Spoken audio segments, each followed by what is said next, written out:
La incredulidad de la humanidad no anula a Dios y su palabra. Romanos capítulo 3, versículo 3 nos dice, ¿y qué si alguno de ellos no han creído? ¿La incredulidad de ellos hará nula la fe de Dios?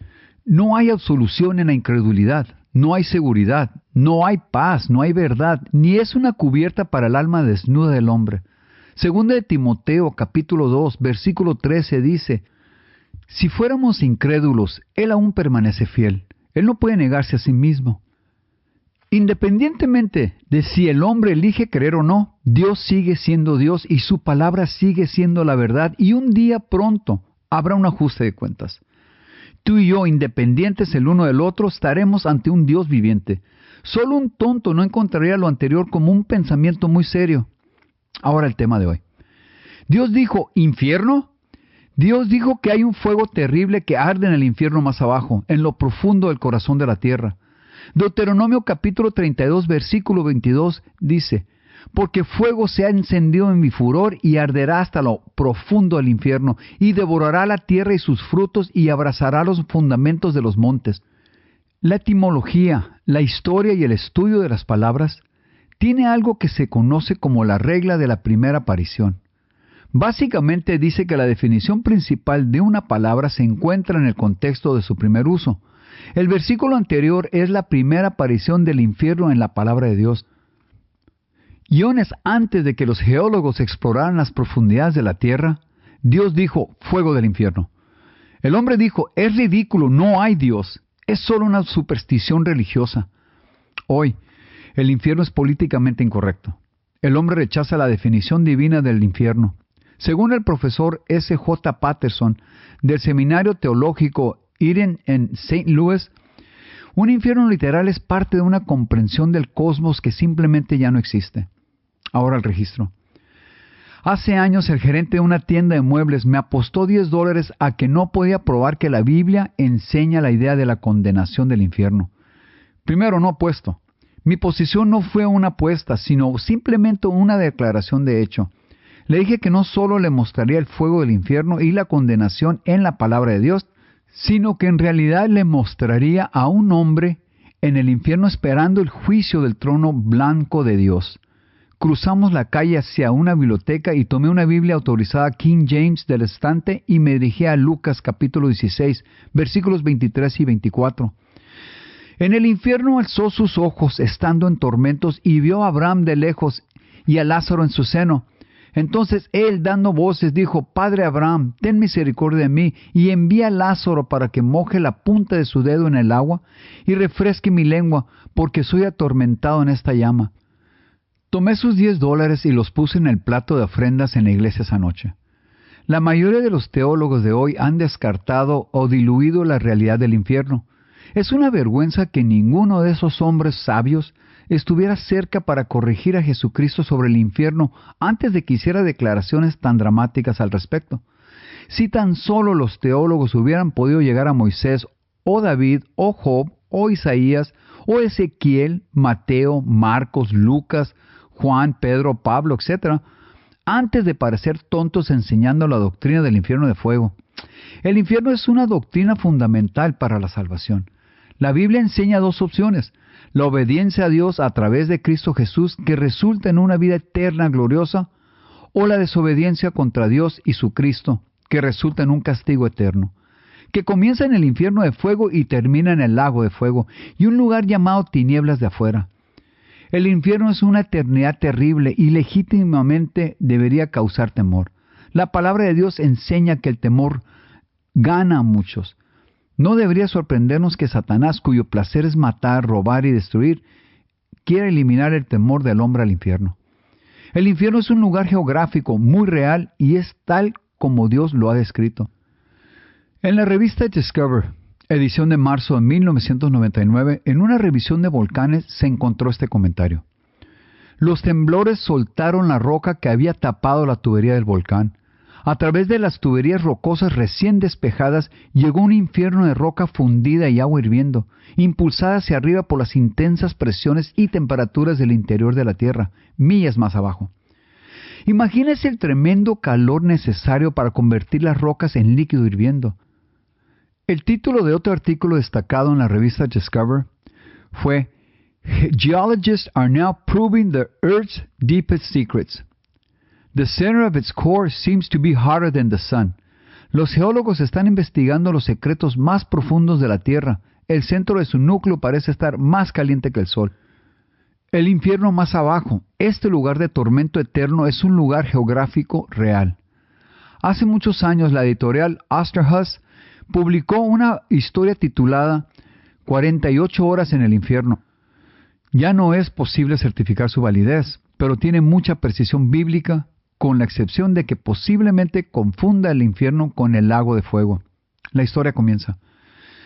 Uno de los casos de reanimación más interesantes que he conocido fue el de George Lennox, un famoso ladrón de caballos, en prisión por robar caballos en el condado de Sedgwick. Durante el invierno, mientras estaba en prisión, trabajó en las minas de carbón. El lugar donde trabajaba le parecía peligroso.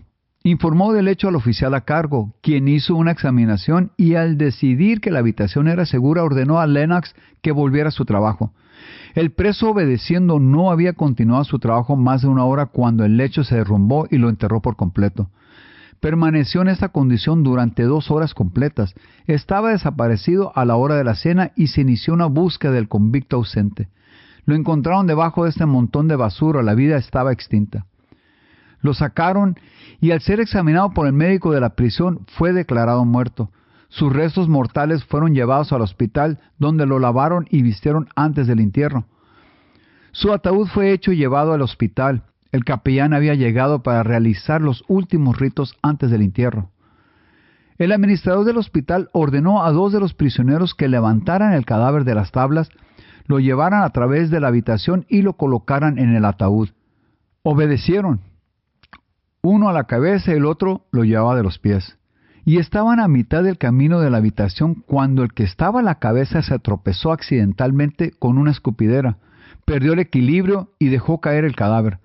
La cabeza del hombre golpeó el suelo y, para total sorpresa y asombro de todos los presentes, se escuchó un profundo gemido. Pronto se abrieron los ojos y se manifestaron otras evidencias de vida. Se llamó inmediatamente al médico y cuando llegó unos 30 minutos después, el muerto había pedido un vaso de agua y estaba bebiendo. El ataúd fue retirado de inmediato y se usó después para el entierro de otro preso. Le quitaron la túnica de entierro y le pusieron el atuendo de la prisión. En el examen se descubrió que tenía una pierna rota en 2 lugares y por los demás estaba magullado. Permaneció en el hospital unos 6 meses y volvió a trabajar. Me enteré de su experiencia mientras aparentemente estaba muerto, poco después por un compañero minero. Movido por la curiosidad, anhelaba conocer a Lennox para obtener su maravillosa experiencia de sus propios labios. Esta oportunidad no se ofreció durante meses, aunque por fin llegó. Después de ser sacado de las minas, me asignaron a una de las oficinas de la prisión para que hiciera algunos informes anuales. El tema del regreso a la vida de este hombre se discutió un día cuando pasó por la puerta y me lo señalaron.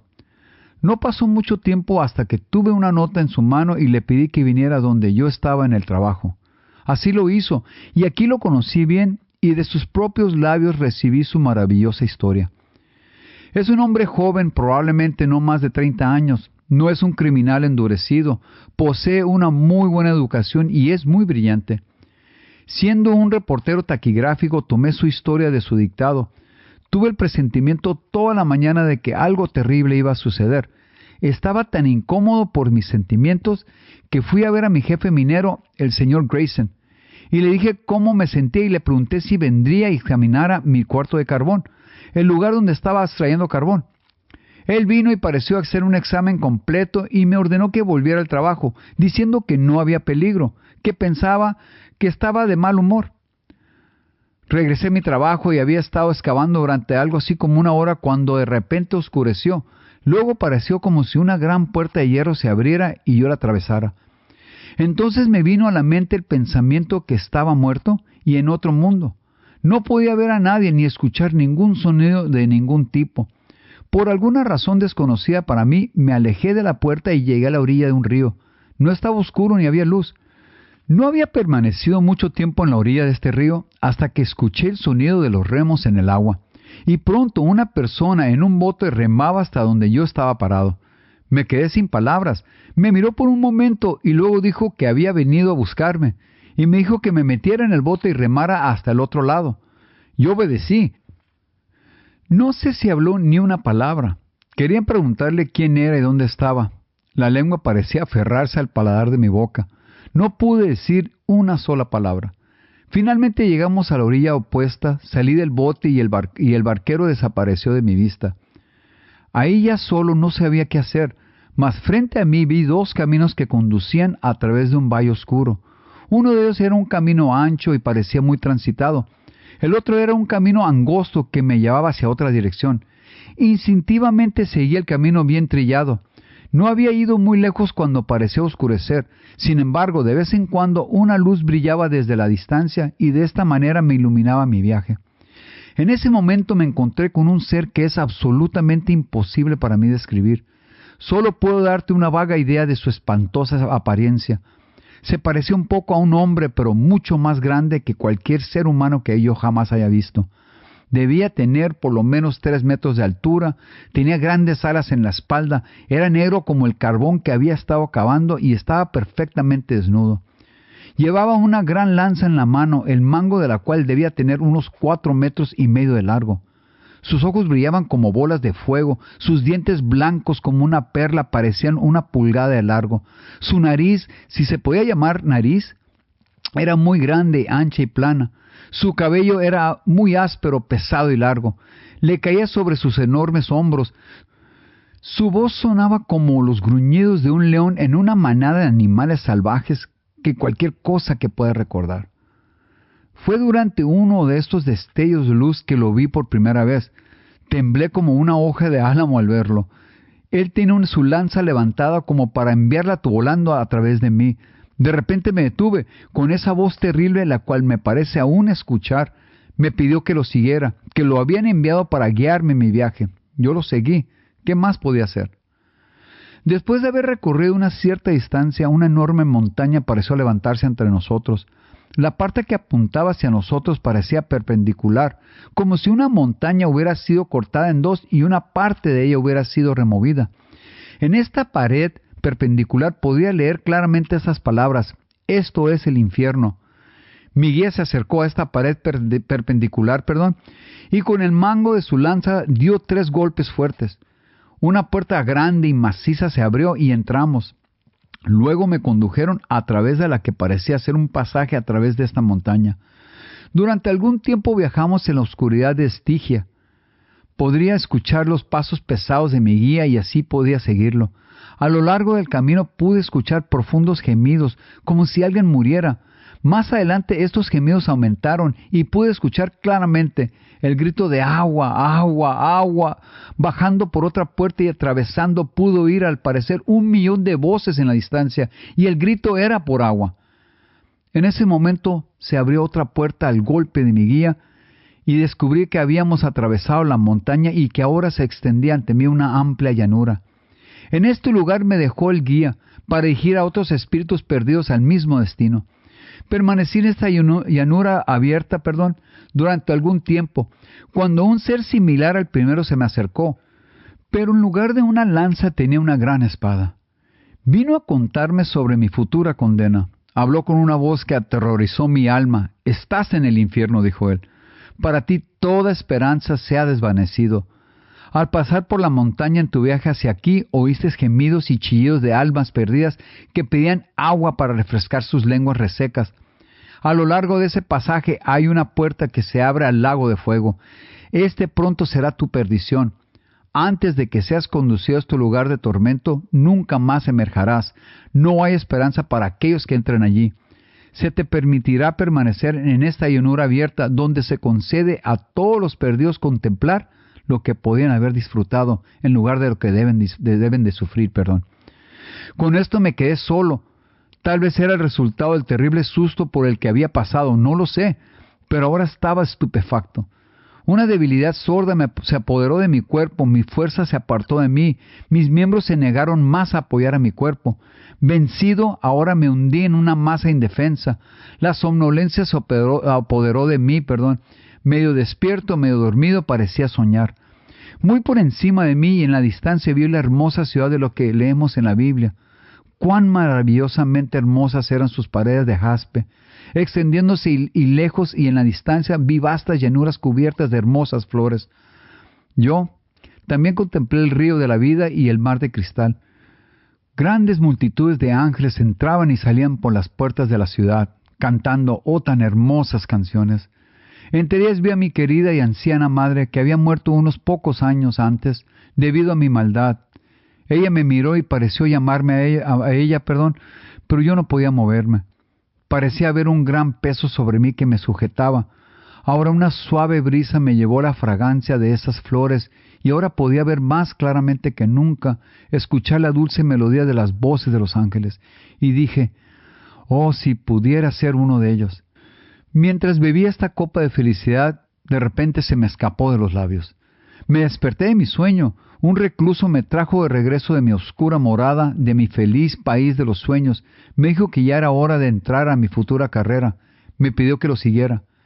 Volviendo sobre mis pasos, volví a entrar en el pasillo oscuro y seguí a mi guía por un tiempo. Cuando llegamos a una puerta que se abrió en el costado del pasillo y seguido por finalmente nos encontramos pasando por otra puerta. Y he aquí, vi el lago de fuego. Inmediatamente delante de mí podía ver hasta donde alcanzaba la vista el lago literal de fuego y azufre. Enormes olas de fuego se daban vueltas unas sobre otras, y grandes olas de llamas ardientes se estrellaban entre ellas y saltaban alto en el aire como las olas del mar durante una violenta tormenta. En la cresta de las olas pude ver a los seres humanos elevarse, pero pronto fueron llevados de nuevo a las profundidades más bajas del lago de fuego. Cuando fueron llevados en la cresta de estas horribles olas por un tiempo, sus maldiciones contra un Dios justo eran espantosas, y sus lastimosos gritos al pedir agua eran para partir el corazón. Esta vasta región de fuego resonaba y resonaba con los lamentos de estos espíritus perdidos. En ese momento volví mis ojos hacia la puerta por la que había entrado unos momentos antes, y leí estas horribles palabras: «Esta es tu perdición, la eternidad nunca termina». Al poco tiempo comencé a sentir que el suelo cedía bajo mis pies, y pronto me encontré hundiéndome en el lago de fuego. Una indescriptible sed de agua se apoderó de mí, y pidiendo agua mis ojos se abrieron en el hospital de la prisión. Nunca había contado esa experiencia mía antes, por temor a que los funcionarios de la prisión se apoderaran de ella y me creyeran ser loco y me encerraran en el manicomio. Pasé por todo esto y estoy seguro de que hay un cielo y también hay un infierno. Un infierno normal y antiguado, del tipo del que habla la Biblia, pero hay una cosa segura: nunca más iré a su lugar. Tan pronto como abrí los ojos en el hospital y descubrí que estaba vivo y en la tierra una vez más, de inmediato entregué mi corazón a Dios, y voy a vivir y morir como cristiano, mientras la terrible visión del infierno nunca podrá ser borrado de mi memoria, tampoco las cosas hermosas del cielo que vi serán borradas. La única forma de escapar de esta terrible condena es a través del arrepentimiento total y la entrega de su alma carnal al Señor Jesucristo, el Señor de la gloria, quien tiene las llaves del infierno y la muerte. Apocalipsis 1:18. Jesucristo es el Redentor de todos los que creen en su nombre. Lo que hagas con Cristo será la decisión más crucial que harás en toda tu vida. Esa decisión dictará dónde pasarás la eternidad. Haz clic en Más Allá con Jesús y en este sitio web para obtener más detalles. Dios dijo: infierno de fuego. El hombre dijo: es ridículo, no hay Dios. Es solo una superstición religiosa. Hoy el infierno es políticamente incorrecto. Ahora tú tienes el registro.